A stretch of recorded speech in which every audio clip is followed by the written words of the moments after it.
Cool. So welcome to the latest, greatest meeting of the Kubernetes CMS. Basically, a quick overview of why we're here is to discuss how CMSs work specifically with Kubernetes. We're starting with a little bit more of a focus on Drupal, but the intent of the group is to expand beyond Drupal and include things like WordPress, Shopware, Magento, whatever may be necessary. Maybe create a set of defining guidelines for things that people should consider when they start to look at putting systems on Kubernetes. Typically, we start these off with quick introductions, and since it's a relatively small group, those should go pretty quickly. So I'll kick it off. I'm Kevin Bridges. I'm the CTO and founder of a company called DDEV. We basically make development tools and complete end-to-end workflow management systems. We do a lot of hosting on Kubernetes and are explicitly focused in the concept of advancing developer communities, so helping people understand how to make the most out of this kind of technology. And just going around through the people that I see online, maybe we can start with you, Carl. Sure thing. I'm Carl. I'm with the Department of Finance Australia, Gov CMS program, which is running on OpenShift. I'm relatively new to the Kubernetes space, but I'm just looking around keen and getting involved and all that. So I guess you can't expect too much expertise from me. But just a desire to learn. That's a great start. So yeah, well, it comes down to time and persistence. So I'll get there. Cool. And we have, interestingly enough, 3 Nicks on. So let's start with Nick Scooch. Scooch. How do you pronounce your last name? Oh, you got so close. Shoe. Like Shoe. On your feet. Oh, try to turn my video on, and there we go. Hey, Nice. how's it going? Yeah, so my name's Nick Shue. I work for Previous Next, also in the Australian time zone. I've been working with Kubernetes for quite a while now, about 3 years, and yeah, seem to be running up against all the hard problems now, or all the, I guess a lot of the stuff I work on now, all the problems I'm trying to solve are things like we make a lot of when deploying Drupal, we make a lot of changes to the application to make it cloud native, and right now I'm trying to focus on bringing that back a little bit. So that's things like logging and yeah, all that good stuff. Anyway, Nick Santa Maria. Yeah, hi, I'm Nick Santa Maria. I work with Nick Shue at Previous Next, and I guess the majority of our day is spent working on our Skipper hosting platform. Thanks. Yeah, so we just launched that some months ago, and yeah, I guess we're trying to bring like a really good developer experience to Kubernetes. So yeah, like a lot of our work goes into making our CLI tool really abstract away a lot of the pain of using Kubernetes. Like if you were to use a tool like Helm or something where there's a lot of implementation detail, we're trying to just make that all a bit more seamless. Yeah. Cool. I know Skipper's been mentioned a few times in these meetings, so we'd love to get a demo of that one day. Yeah, I think that'd be a great idea. Cool.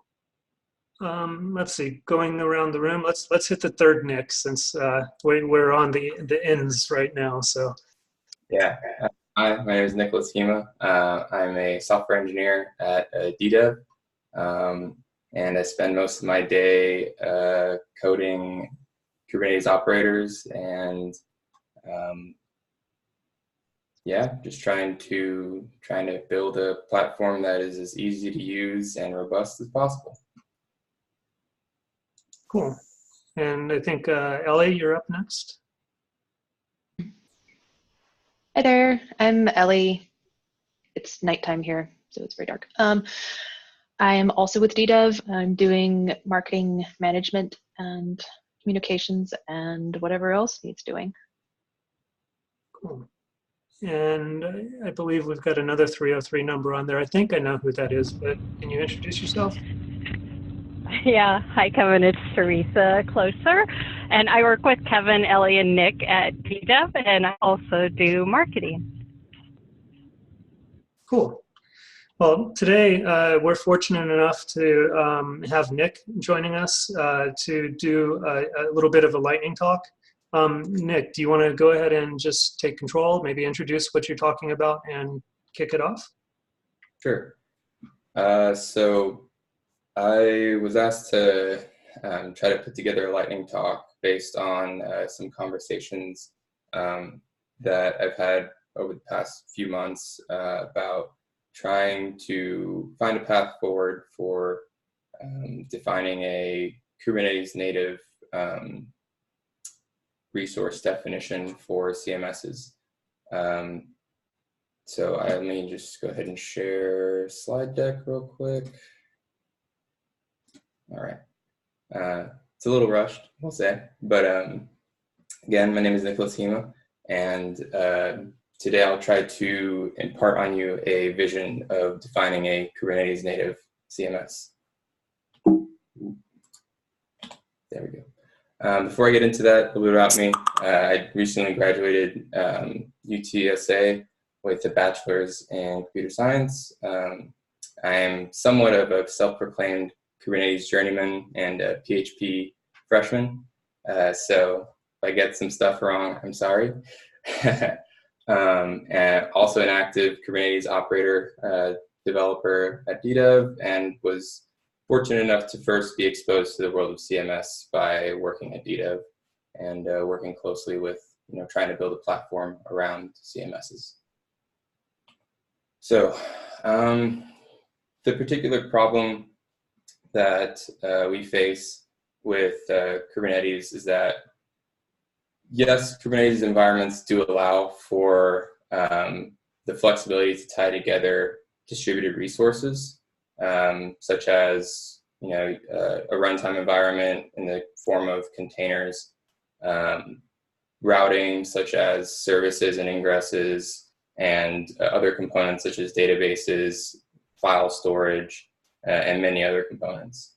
However, what we seem to lack in the CMS space is a centralized and well-defined, easy to use way to specify all of these distributed resources in an easy way.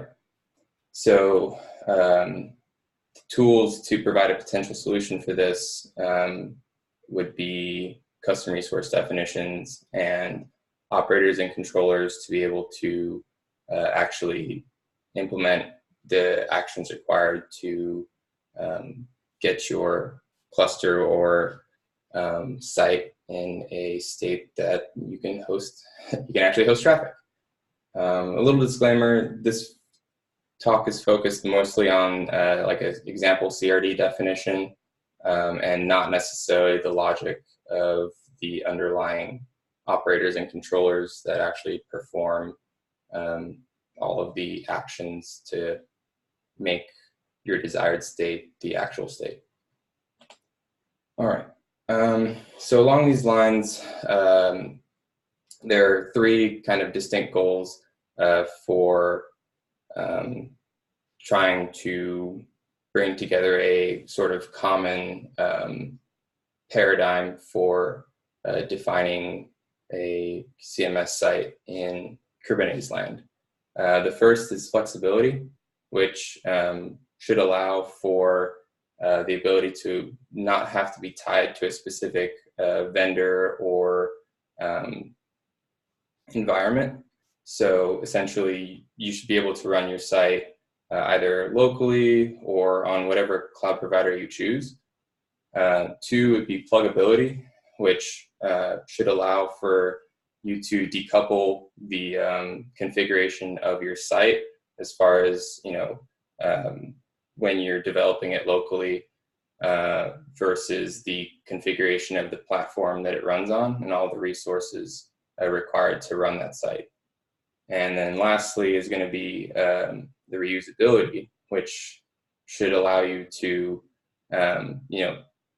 take your definition for running your site on, for example, Google, and maintain the same structure, but change the definitions of where you get your resources to reflect a Amazon ecosystem instead of a Google ecosystem, or even a local ecosystem.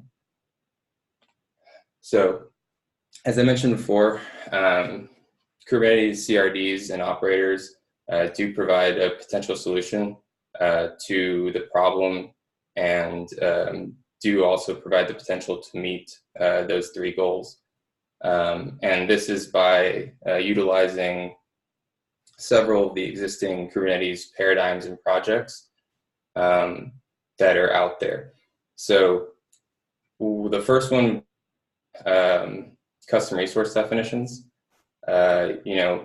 Since that, I guess, breakthrough occurred in the Kubernetes landscape, you're no longer tied to simply core resources. You can essentially define your own custom resources, and on top of that, define the actions that are performed based on the contents of that resource.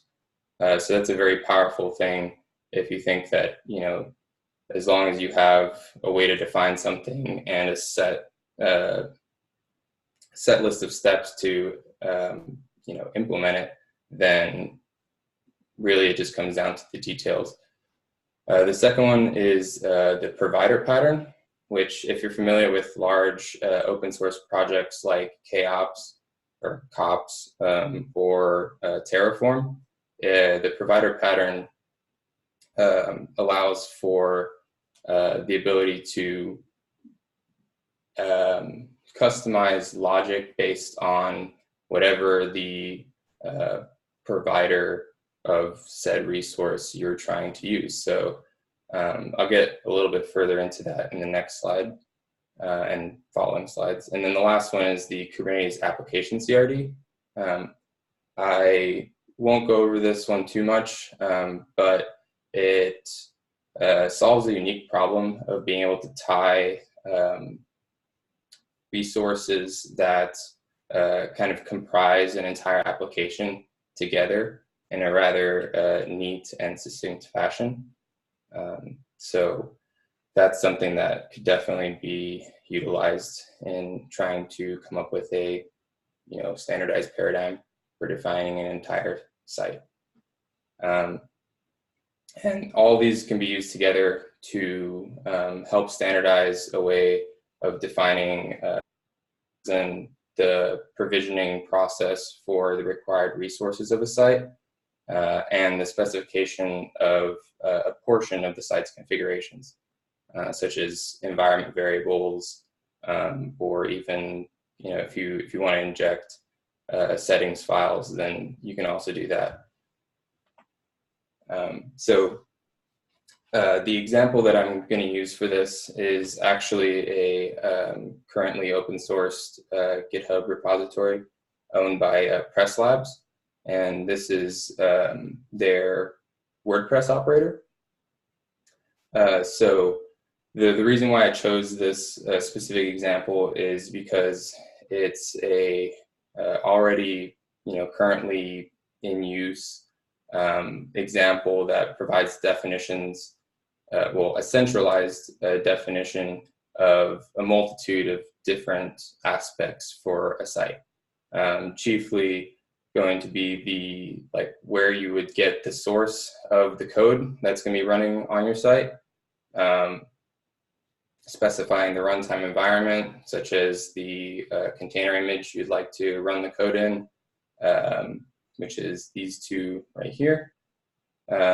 Also, you specify the required resources. So not only are you specifying where you're getting your code from, but also where you're storing the different components of your site, whether that would be like in this portion right here, where you're putting the media files for your site, or even defining where you're database is going to be provisioned and hosted. And then lastly is going to be the runtime environment configurations, which is going to be on the next slide, which allows you to, again, inject, whether it's environment variables or specific configurations into the site. And all of this really boils down to providing you the ability to run your site either locally or in a cloud environment, depending on what you define that site resource to look like. An interesting example would be in this media section here. They specify GCS.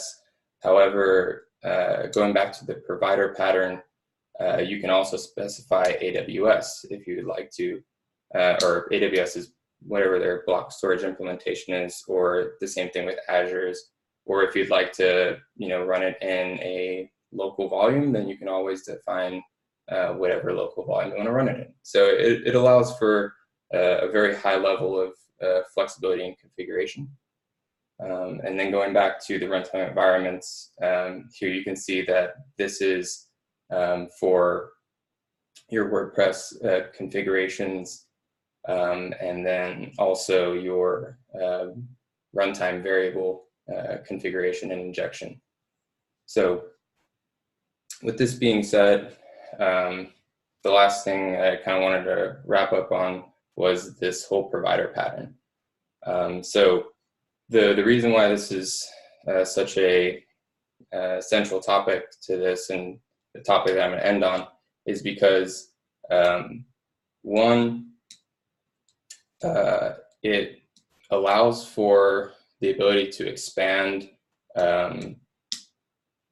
where a component can be hosted. So taking the Terraform example, it may have started with this one specific resource or subsection can only be done either locally or on GCS. And then if it's an open source project, somebody comes along and says, I want to be able to do this on AWS, and really they just have to provide the logic for that provider. And all of a sudden you have a third provider for this specific resource.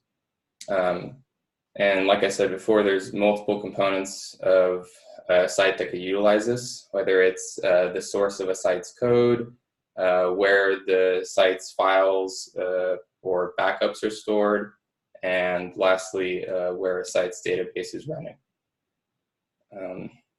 Rather short presentation, but I hope that this sparks conversation, and I hope to expound on this later. Thanks. Cool. Any questions or thoughts on what Nick just went through? That was great, Nick. The provider pattern is actually pretty unknowingly familiar to me, because that's kind of how we're achieving portability between providers, like cloud providers or whatever. So we have essentially, like, you declare a database, and then you, like, in our Drupal operator spec, we just say I want the prod database, and so that'll then reference to another Kubernetes object called database, which the controller, when you deploy it onto an AWS cluster, that controller will create an RDS instance. So then you can just swap out that controller piece. On different providers, like on GCP, you can create your Google equivalent. And so other places that could be useful in your example would be for, like, Edge, like what CDN do you want to spin up? What certificates are you going to deploy to that? So I really think that's a promising approach. Thanks. In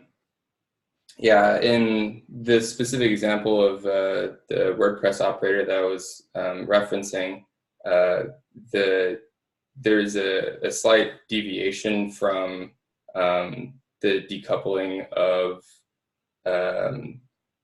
the environment that it's running in. So for example, like that operator, whether it's running on AWS, GCP, or locally, it has the ability to provision whatever that resource is, regardless of like what environment it's currently running in, as long as you provide it the correct credentials, if it requires credentials.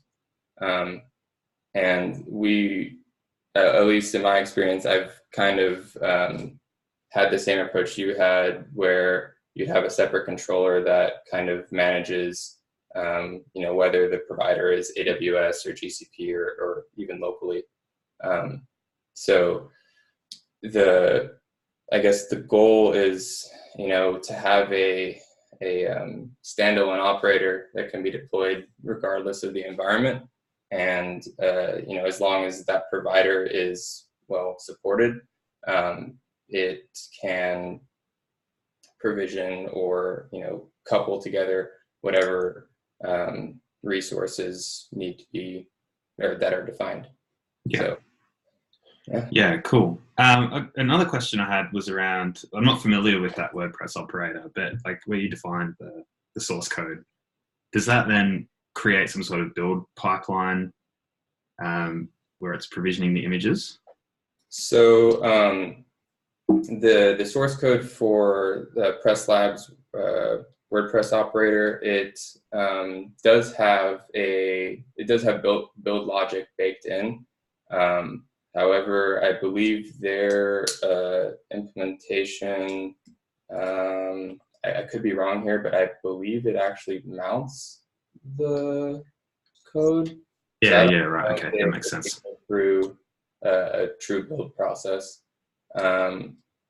But yes, they do a interesting like sync paradigm where they use syncers, and all of these, like all the defined fields that I was talking about, get, the controller will go ahead and say, for example, you need obviously a deployment in order to have a replica account.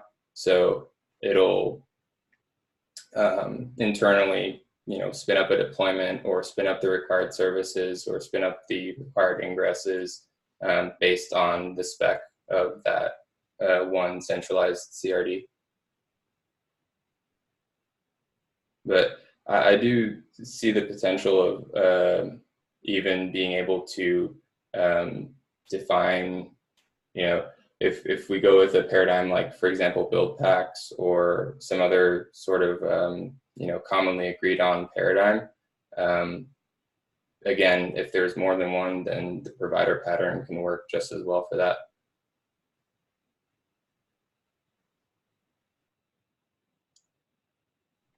Did that answer your question? Yeah, it did. Yeah, I mean, it certainly is. It's pretty, it's an ambitious goal to have like a CMS operator or controller, but yeah, I mean, it's, I guess the struggle that we've had, this conversation has been bouncing around about how to define even a Drupal CRD. Mm-hmm. And it, again, like the opinions and the, how much as verbose is too verbose and, how light is too light, that just even with like the scope of a Drupal specific CRD seems to be tough to come up with community consensus. So yeah, I mean, someone just pushing ahead and trying it out. I'm keen to see how it turns out. Yeah, and to that point, the cool thing about the way that they have their operator set up is that, for example, if you wanted to do a Drupal version of said operator, you'd still have to define out where you get your code from, where you're, how many replicas you're adding, what are your host names that you want for your site, where do you want to store your media, your database, all that kind of stuff. And the thing that distinguishes like the Drupal operator from the WordPress operator is going to be kind of like the quote unquote secret sauce that itself distinguishes WordPress from Drupal. So there's going to be, I would see that there would be a lot of common logic between the two operators as far as, you know, managing and provisioning all of the resources required for the sites. And the differentiation in logic is going to come through in the more CMS specific configurations and management. Yeah, cool. Well, thanks for the lightning talk, Nick. That was great. Thank you. Appreciate it. Hopefully the first of many. Cool. Thanks, Nick. And may as well thank the other Nick as well, since I'm on a roll. It's unique having 3 Nicks in one room. Basically, this is the last meeting of the year. Going to spend a little bit of time, you know, with some basic questions to kind of fill in a little bit. And the first one that we have up is, has anyone have any recent challenges or celebrations that they'd like to share? What kind of big accomplishments have you seen lately? Anything that we can help give feedback on? Sounds like Skipper is gaining steam, so that might be one to talk about. But let's go ahead and kick that off. How about you, Nick Hima, since you were speaking? Sure. Not CMS specific, but I have seen in the past month or so 2 or 3 more open source operators come out that utilize the application CRD, which again, I think that a CMS operator would be a great use case for something like the application CRD, simply because there are so many different resources or underlying core resources that a CMS site needs to kind of couple together, and the application CRD does a fantastic job of doing that. So, cool. How about you, Nick Santamaria? Last week I was able to go to the Kubernetes forum in Sydney, so that was like a sort of mini KubeCon, and yeah, that was sort of quite eye-opening because you know, in our little Drupal Kubernetes ecosystem, you know, like kind of aware of what everyone's doing, but when you look at the broader scope of use cases, yeah, it's pretty clear that Helm and you know, Open Policy Agent and the stuff in that realm is kind of where everything's going and what big organizations are deploying out. So yeah, that's something I want to get more into and learn more about. Excellent. How about you, Nick Shu? Yeah, so for me this week, or recently, it's been around, I kind of alluded to it before, it was about trying to make things a bit easier for applications like that are running on containers, and that is logging. So I have been down the rabbit hole on logging and trying to provide a way for, like in the past in Drupal, you would just enable syslog module and you're done. So, and that, like without going too deep, is all bound to this like lovely socket that's on virtual machines provided by the syslog daemon called /dev/log. But you don't have that in a containerized world, and /dev is very well used. Like it's a system path, so you can't exactly just mount storage over it and provide a socket. So I've been going very, very deep. I actually patched muscle for Alpine, like the libc, to like rewrite it. Anyway, basically, I'm on this journey where my end goal is I want to be able to make it so then Drupal applications just enable syslog module and that's it. Like you don't have to go down the monologue route and all that kind of stuff. Like especially when you're running at scale, lots and lots and lots of sites. That's a pretty big burden. So yeah, ultimate goal: enable syslog module and have some kind of sidecar sitting there. So yeah, it's a bit of a deep one. It's a little bit of a struggle, but once I have something, I'll definitely be sharing it because I think it's one of those patterns that that we could all use for our applications to ease things a little bit. So yeah, and I also I don't know, maybe this ties in DrupalCon Minneapolis. Like, I don't know how many people have submitted there, but I've submitted 2 talks, and one of those was like day 2 Kubernetes operations. So people had talks in throughout. Cool. That's you.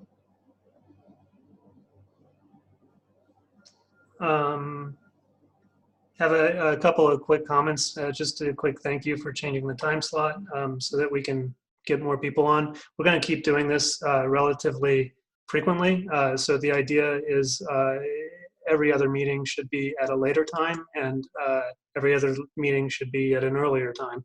So that way we get a little bit of coverage between both the US and different countries. So that works out pretty well. Carl, did you have anything to tack on as far as, you know, any major challenges or celebrations that you've experienced so far this year with Cube? Maybe not this time. I'll find something for next time. Cool. Ellie, how about you? I'm definitely challenged when it comes to Kubernetes. So I wouldn't know where to start, but I'm learning a lot, and I am actually looking forward to that day 2 session if it gets accepted. Yeah, I think a lot of people discount the day 2 operations, but the longer that you run Kubernetes, the more you realize how important they actually are and how much more challenging they can be. You know, unlike traditional hosting in the example that was given earlier, you can't just, you know, turn on logging and wait until the disk fills up before you actually have a problem with the logs being stored and then have to deal with it. In the Kube world, things move much more rapidly, and it's very easy to you know, not define resources properly or accidentally delete some type of a storage mechanism that you're using for something that should be a little bit more stateful. So lots of good lessons that we've learned across the board. And since we've had a few others open or join, I'll just open that up to the group. Does anybody else have anything that they'd like to comment on as far as challenges or celebrations that they've had this year with Kubernetes? Yeah, it's Kim here. I can jump in. Yeah, I think one of the challenges is definitely trying to keep up with the release cadence. Like there seems to be, I mean, it's every 6 months, right? So there's always new features and, you know, evaluating things. I think in terms of like the stability, like I think all of the features that we need now are pretty stable. But yeah, just it's a fast moving project, and knowing, you know, when to sort of take advantage of the new features or when to wait and those kinds of things is a bit of a challenge. Yeah, and the other comment, I guess, is just I know that I'm not sure if anyone went to DrupalCon Amsterdam, but it's looking like, I mean, I wasn't there myself, but from what I heard, like there was a lot of talk about Kubernetes there, and I'm looking forward to, you know, seeing what Minneapolis is going to be like in terms of ramping up discussions about this. I mean, it was never really a topic of discussion hosting generally. Like there's obviously hosting providers at DrupalCons have been to in the past. Yep. But I think this is kind of a great forum to talk about open source hosting platforms, you know, and those kinds of things, and how and Kubernetes is obviously a hot topic. So yeah, looking forward to seeing how those discussions tie in with the rest of the Drupal universe. Yeah, well, in Amsterdam, we had a really fantastic panel that included Michael Schmidt facilitated. Florian Loretten from Wonderkraut was there.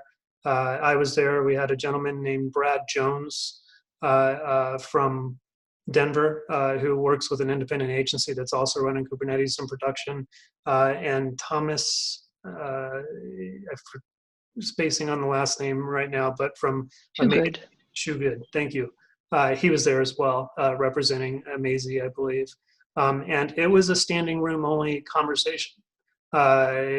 Previously, when we've talked about Kubernetes at DrupalCons, it's been very lackluster as far as attendance or interest. The very first time that we had any type of a conversation related to Kubernetes in this fashion was a BOF that we did in DrupalCon Seattle. We had, I think, maybe 4 people that attended that BOF. In Amsterdam, we repeated that BOF concept and had over 20 people show up with a very diverse range of implementations that they're trying to understand and trying to bring in-house. So I'd say that the people in the Drupal community are quickly noticing that Kubernetes is something to pay attention to. And they are talking about it and coming up with some very good use cases, some very good scenarios that we all have challenges with. The statefulness of Drupal is a challenge. The concept of managed versus non-managed Kubernetes clusters came up quite a bit. Being able to understand, when does it make sense from a business perspective to engage in something like Kubernetes, and why would you even want to do that to begin with? Very good conversations. Ellie posted a link to the YouTube video of that panel. If you get a chance to take a look at it, I think it was pretty informative. I don't know exactly what's going to be happening with the next DrupalCon, but we are planning on doing the same type of a BOF at a minimum. I know many people have submitted Kubernetes sessions this year, but it's up to the organizers of the DrupalCon to consider Kubernetes worth talking about in that particular format. So hopefully they gravitate in the same direction that we've been going in. So yay for YouTube. Can I add that there was a lot of interest at Drupal South this year in this space as well. A lot of interesting BOFs and talks were carried out. So there's a lot of interest on this side of the world too. Great. Definitely interested in hearing more about that. I think we'll reach out to Nick Santa Maria to see if we can't get a skipper demo scheduled for the next meeting that we have. And I believe that's going to be on January 15th. Continuing along, on the questions, I think we're almost coming up to time. But how about goals? How about things that you'd like to accomplish over the next year with Kubernetes? And I can start that one. For me, it's just continuing to understand, what Kube native really is and staying as closely aligned to it as possible. Being cognizant that, the Kubernetes environment right now, the ecosystem is inundated with tools and all these startups that are promising all these great things. So it's very easy to latch on to the latest, greatest startup or producer of a tool thinking that that's going to solve a lot of problems. In reality, I think it's a better approach to try and stay as Kube native as possible to minimize the amount of technical debt that we're incurring as we try to solve some of these more complex problems. Really making an effort to get more involved in the Kubernetes community, staying aligned with the directions there, and then becoming more involved with some of the general SIGs, I think would be a good goal for myself. Does anybody else want to jump in there? Yeah, mine is in a little bit of that vein as well. It's to give back. I've been on this journey for quite a while, and I want to spend a lot of my time next year giving back, like in forms of blog posts and talks and things like that. So and if other people have ideas as well. But yeah, that's kind of my big goal for 2020. Cool. Anybody else?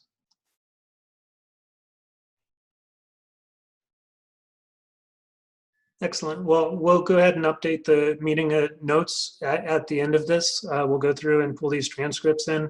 There was a link here in YouTube for the DrupalCon panel that was mentioned, as well as a talk from Drupal South by Nick Shu. So we'll get those added to the document so that people can take a look at those. But thank you very much for your time. Enjoy the rest of the year. Hopefully, however you choose to celebrate that is enjoyable. And we'll see you in January. In the meantime, have a nice day and talk to you later. Thanks, everyone. Thank you. Thank you, and bye. Thanks, everyone.